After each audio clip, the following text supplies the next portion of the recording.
On start.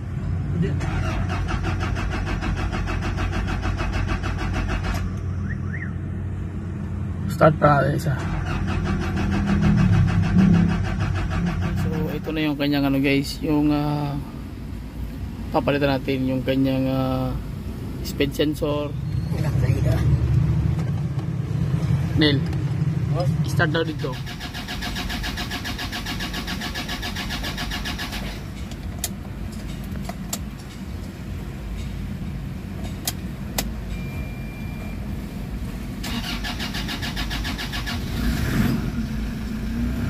Nagpahinto naman tayo na Toyota Fortuner. So ang problema nito guys, ayaw na mag-start. So hinila na ito kahapon.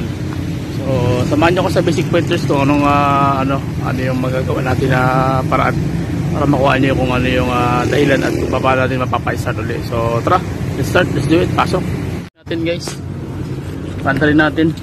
Tingnan natin kung ano yung kalalabasan nito. Start. Wait lang, tigas. Okay, yan na. So on natin. On start.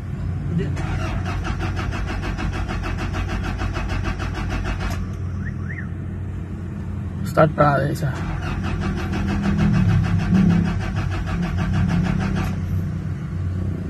Wala. Last. Wala talaga. So ayaw mag-start. Okay, ang nangyari pala dito, ang history sabi ng may-ari, tawag dyan yung fuel daw, pa-empty na. So ang nangyari nito, nag-airlock ang duda ko nito, may bubbles. So pero bago natin gawin yun guys, kasi minsan kasi ang unit kasi nagtitipid minsan sa fuel. So ang ginagawa nila yan, isip nila may laman pa. So hindi mo mapapansin nga, bumabiyahe ka, tapos konti na lang yung level ng fluid mo, ng fuel mo, sorry. Ang mangyari doon, magkakaroon siya ng bubbles, bubbling.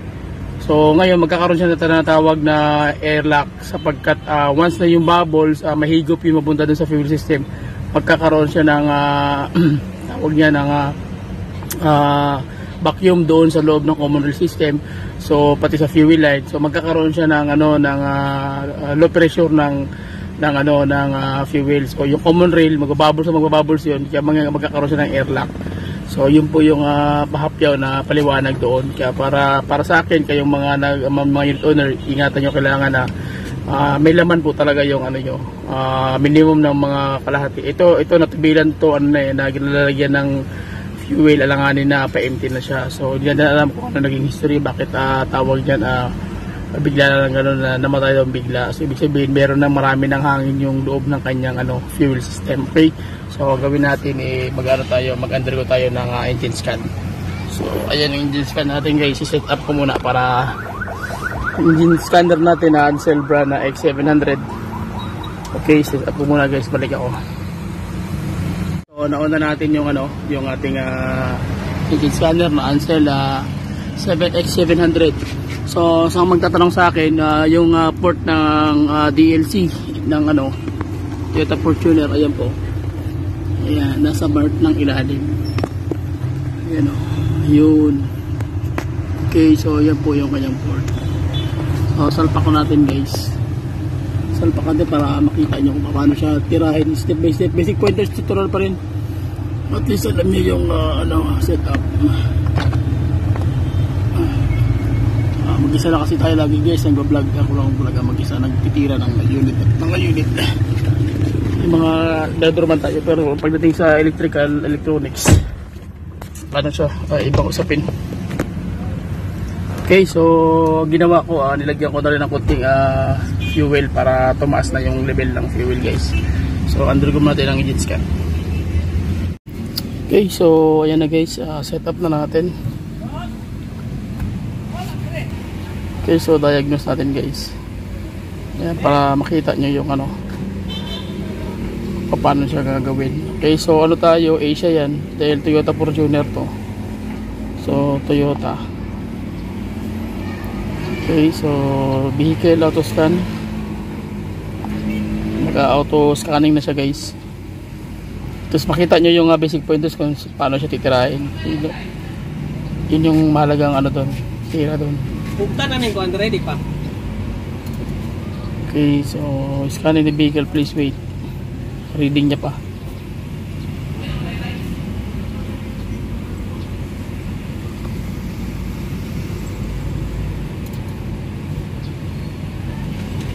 Okay, so ano siya, Toyota Fortuner. So ito pipindot natin. 2012 model to guys. So ibig sabihin dito tayo sa 29. Powertrain, chassis, body. So sa powertrain tayo. Sa engine tayo or sa ano, dito tayo sa ECT, sa engine. Ayan, so lumabas na siya. Kita nyo, this is your control fuel injection, ignition timing, na control idling speed, sa diagnose function and backup function, extraordinary circumstances, etc. So next.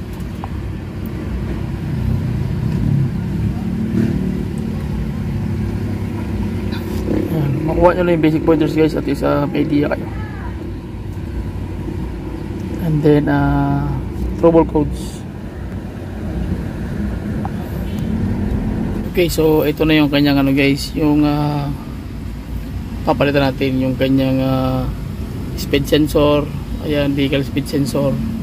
Tapos yung kanyang secondary air injection system, switching valve B, circuit open, yung kanyang rough idling, and then yung kanyang startability malfunction. So ang gagawin natin ito guys, i-clear lang natin ito lahat.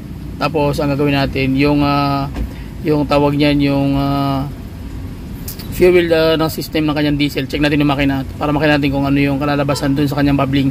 Okay, so ito kasi itong mga sakit na to, matatagal na mga sakit ito. Ngayon lang siya na reading kasi nga ngayon lang ito na engine scan daw, sabi ng may-ari. Okay, so itong mga code na to, i-delete natin yan. Tapos check natin yung makina after natin pag-delete. So i-clear natin guys. Do you want to erase all the trouble codes? Yes. Okay, so okay, erase trouble codes successfully. And then reading trouble codes, no trouble codes present. Okay, so yun na yung ano niya, yun na yung tawag niya ng problema. Okay, so sige, tara, let's go. Check natin yung ano guys, yung makina.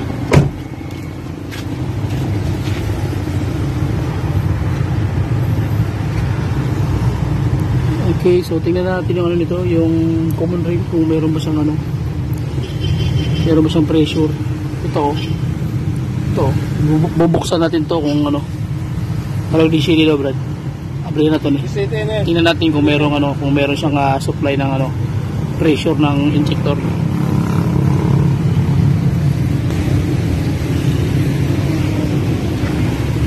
Leaking na pala yung ano nito yung turbo, leaking na yung turbo. Daming leaking guys. Okay.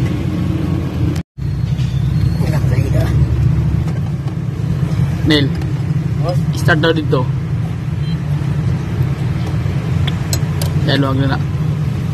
Ulo naman Ulo.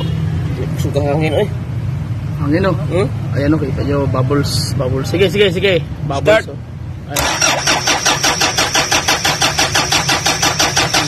Op. So ibig sabihin walang walang ang lakas ng hangin Bubbles talaga kita nyo. Ayan So may problema guys, yung bubbles. Confirm yung problema guys, may lang to, mechanical, walang supply ng fuel, naubusan, nagkaroon ng vacuum sa loob dahil walang fuel na nahigop na mula mismo sa fuel tank papunta sa fuel line, papunta sa fuel pump, and then papunta naman doon supplies papunta sa kanyang common rail. Kaya nangyari, nagkaroon ng vacuum, nagkaroon ng air lock. So hindi rin maganda ng makina. So anong gagawin natin? So kailangan natin i-bleeding yung kanyang fuel system para magkaroon ng supply papunta sa common rail at ng commander na yung makina. Okay? Gawin natin guys, pakita ko sa inyo yung problema dahil nagbubbles yung ano natin, yung kanyang tawag yan, yung supply mismo ng common rail. So ibig sabihin yun dito, dahil nag-empty siya, marami na siyang laman na hangin dito. So at tawag niyan nagkakaroon siya ng air lock. Okay, so yung air lock na yun ang bibigay ng hindi magpapaandar sa makina dahil nga kulang, nagkaroon siya ng lack supply of fuel. Yun ang problema guys. So gawin natin, buksan ko to, tingnan nyo na ito mag-empty yan siya. So tara. Okay, so ayan guys. So ayan So pag binamba mo yan, kailangan meron siyang fluid lumalabas. Kaya na walang walang fluid lumabas mahina. So lalagyan natin ng laman yan. Yan o, may hangin, di ba? Ano, tingnan nyo yung hangin lumalabas. Ibig sabihin, empty talaga. Dapat yan, malakas talaga. Ibig sabihin, malakas yung labas. Ibig sabihin, wala na siyang hangin sa ilalim. Oh, meron pa. Yan, oh, wala na. So, ibig sabihin, marami na siyang ano, meron na siyang laman na fuel. So bleeding na yan siya, guys. Yan.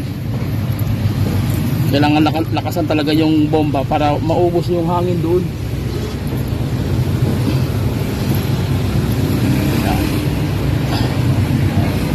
Yan, okay, so i-break na natin. Yan. Okay. So ilak natin, guys. Tapos ngayon titingnan natin yung common rail na naman. Pag halimbawa ano na siya, check natin yung common rail kung meron bang lalabas doon na fuel. Luluwagan natin ulit yun. Okay. Sana ba tayo ng saktong position. Okay.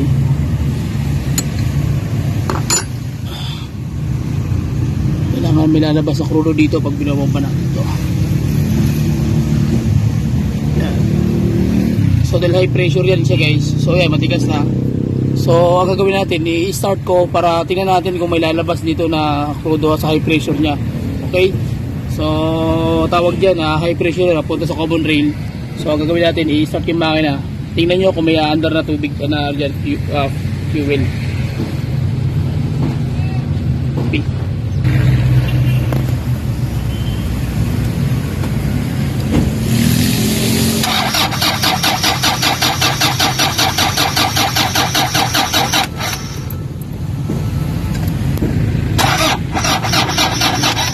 Okay, so ang problema ay sa lobat na yung battery, guys. Mahirap na siya mag-start. So ang mangyayari dyan, hindi natin mapapalabas ng malakas yung kanyang pressure ng fuel mula doon sa common rail sapagkat yung torque ng engine is napakahina. So kung ano yung torque ng engine, ganoon yung torque ng kanyang common rail pump.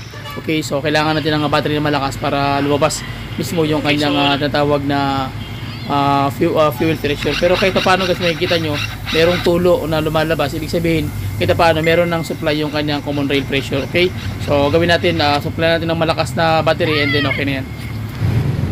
Okay, so nakita nyo, guys, merong dumaan na may malakas na pressure na dito sa tawag niyan sa common rail. So ibig sabihin meron na siyang supply mula dito sa fuel filter, dadaloy mismo sa supply papunta doon sa common rail and then under yung engine, yung common rail magbobomba na yon. So lalabas na sa kanyang high pressure dito. Punta naman yan dito sa kanyang papunta naman dito sa kanyang common rail system supply. So magkakaroon ng pressure yan sa under na yan. Okay, so gawin natin, ibalikin natin to tapos paandarin na natin. Okay, higpitan ko muna. Balikin na natin. Okay,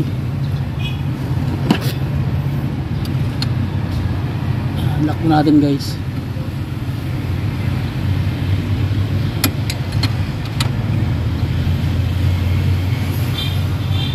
Kailangan meron kayong mga special tools. Yan, para dito. Okay.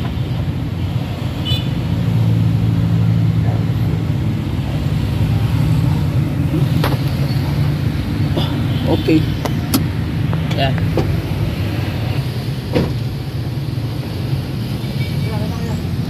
Okay, so i-start na natin makina, guys. Nahigpitan na natin yung mahigpit. So tara. So, okay. Problema nito yung battery niya, medyo palobat na rin. Dapat maka-start na siya ng malakas. Lobat na siya, guys. Lobat yung battery. Charge muna natin. So kailangan ng pressure. So wait lang, charge muna yung battery. So start natin, guys. Dundo natin.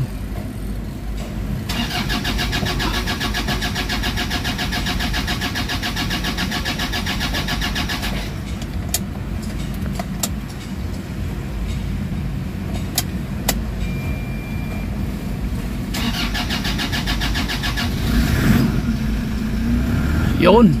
So mandar din. So check natin. Mandar na.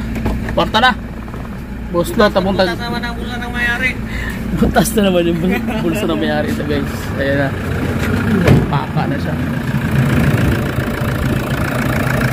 So okay na. Porta na. So nag-series tayo para sure talaga. Guys, nakuha niyo yung basic pointers guys kung paano tirahin.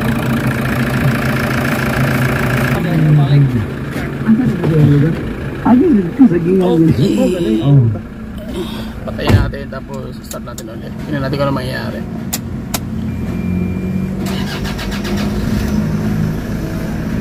Medyo may hangin pa rin konti, pero sa katagalang andar-andar mawawala na yan.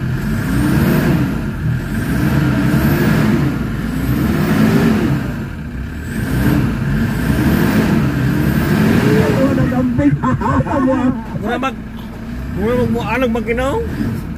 Ano, wild no? Lakas sa makina oh. Murag tanggal na niya ang support ba? Lakas sa makina. Okay, so yun lang guys, maraming salamat. Yun nga, butas na naman yung bulsa na may-ari nito. So share my video, then comment na kayo guys. Ano mga tanong nyo, pwede kayong magtanong sa akin. Anong oras, sama na ako naroroon. Magre-reply ako, antayin nyo lang yung reply natin sa mga katanungan ninyo. Sikapin natin na masagot natin yung mga, ano nyo, mga concern sa about sa inyong unit, kung ano yung mga problema. Okay, so share my video guys, and then comment lang kayo, and then subscribe, and yun lang. Bye bye and God bless. See you. Okay.